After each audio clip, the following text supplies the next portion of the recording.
flipping around. What the hell? Fantastic.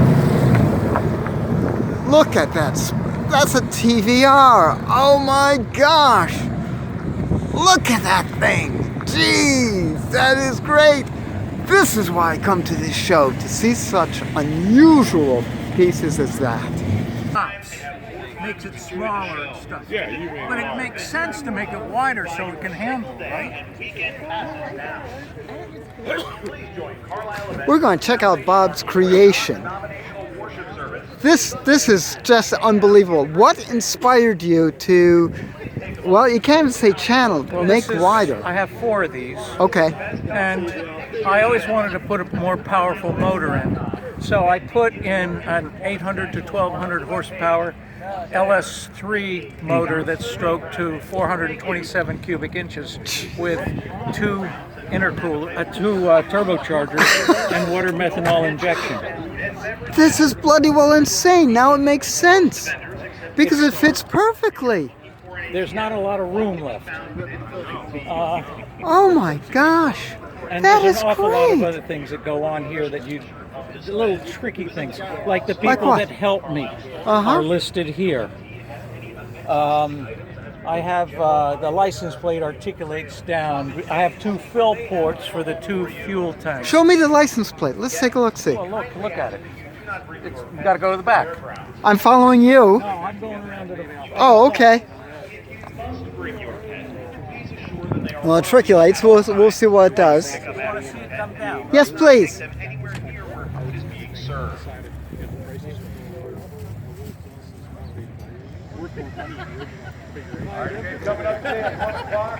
Oh my gosh. Look at this. Look at this. Oh. Now look at the engineering in there. Oh, that's too cool. For the brights in the back, perfect. But the engineering, look at that. That is great. That is great. With the camera back there, the whole bit. Too cool. Bob, what year was the TVR to start with? 2500M. 2500M, what year? Story here. Uh-huh. Shoot it, I don't know.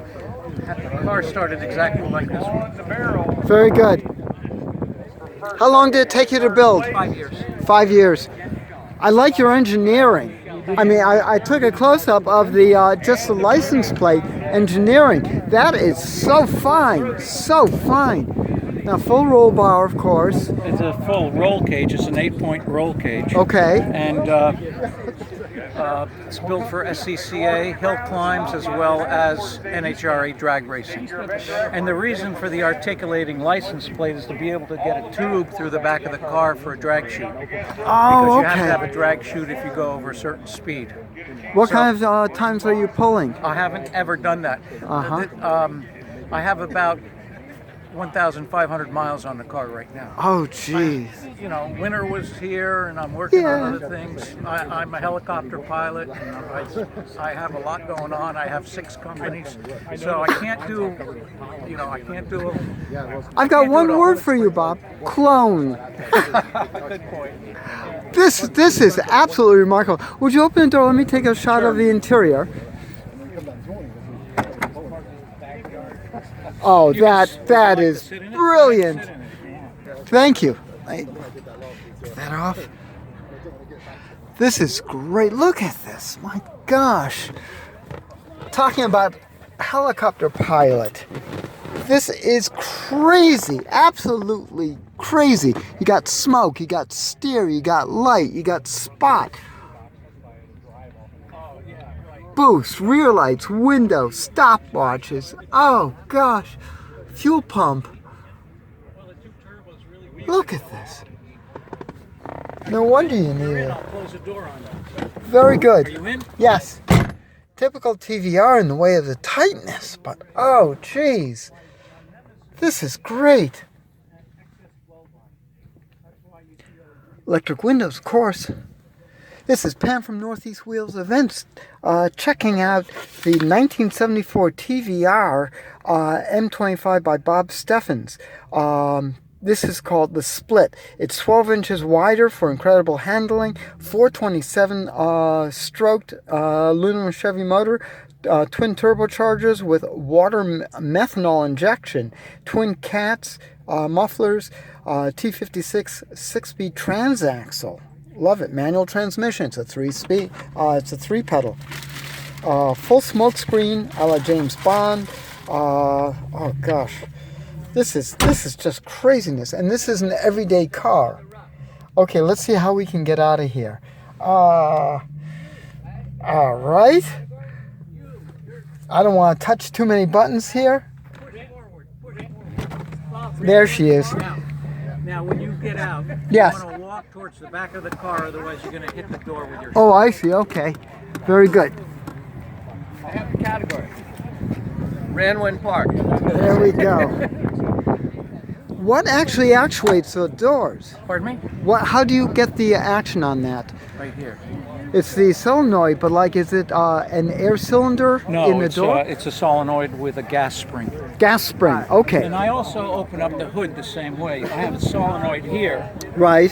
which unlatches it, and I'll activate it. Oh, that's brilliant. So that pops the hood open. And that's just a starter solenoid, that's it? No, it's much stronger than that. It's 80-pound solenoid. An 80-pound solenoid, okay. Yeah, but you're very good. Most people would have no clue. You're very good at that. Thank you. I have no idea. Women don't know about starter solenoids. This old gal knows a little bit about these cars. So that is just what's so amazing about this. Oh, now you just split the chassis right down the center?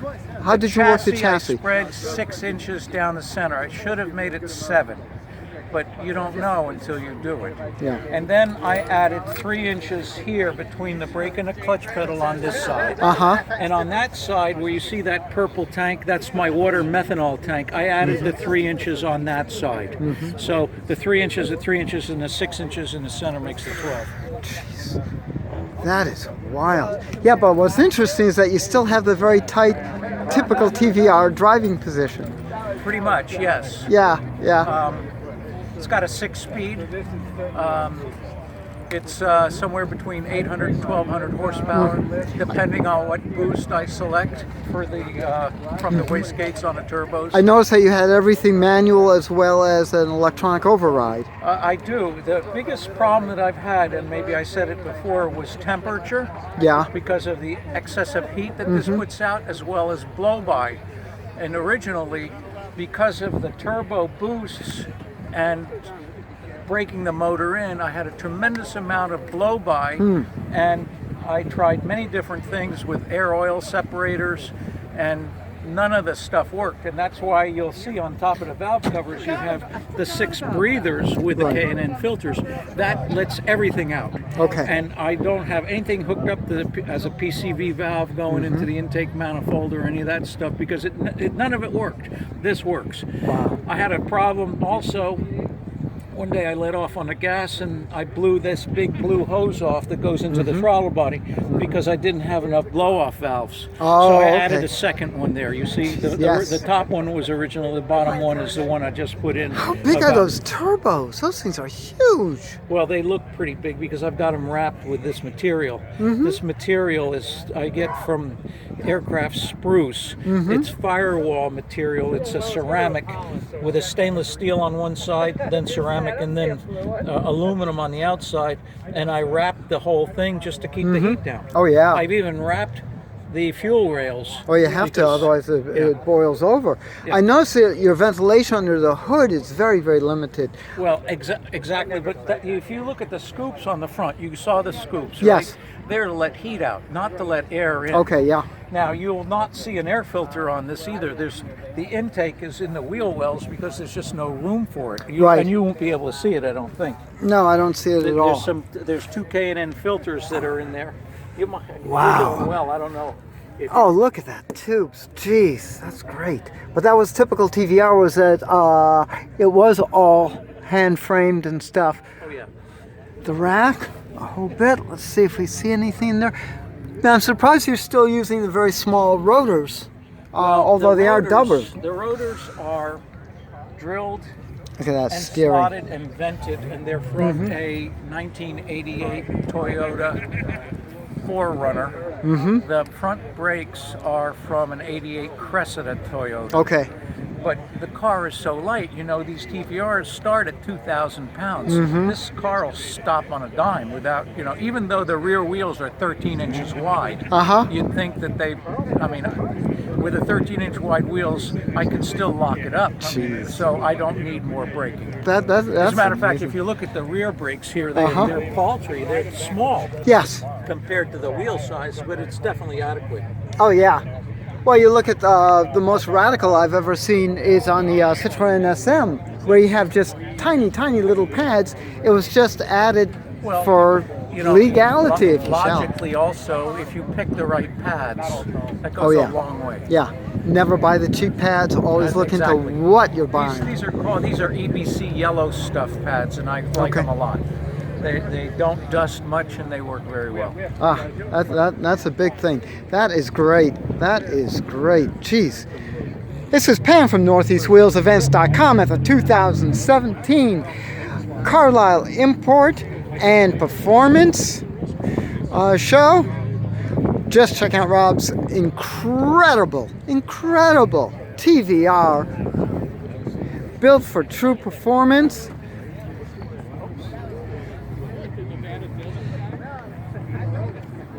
For more cool shows like this, make sure you check out NortheastWheelsEvents.com, SoutheastWheelsEvents.com, and UKWheelsEvents.com. And while you're there, make sure you post and share your events directly onto the calendar.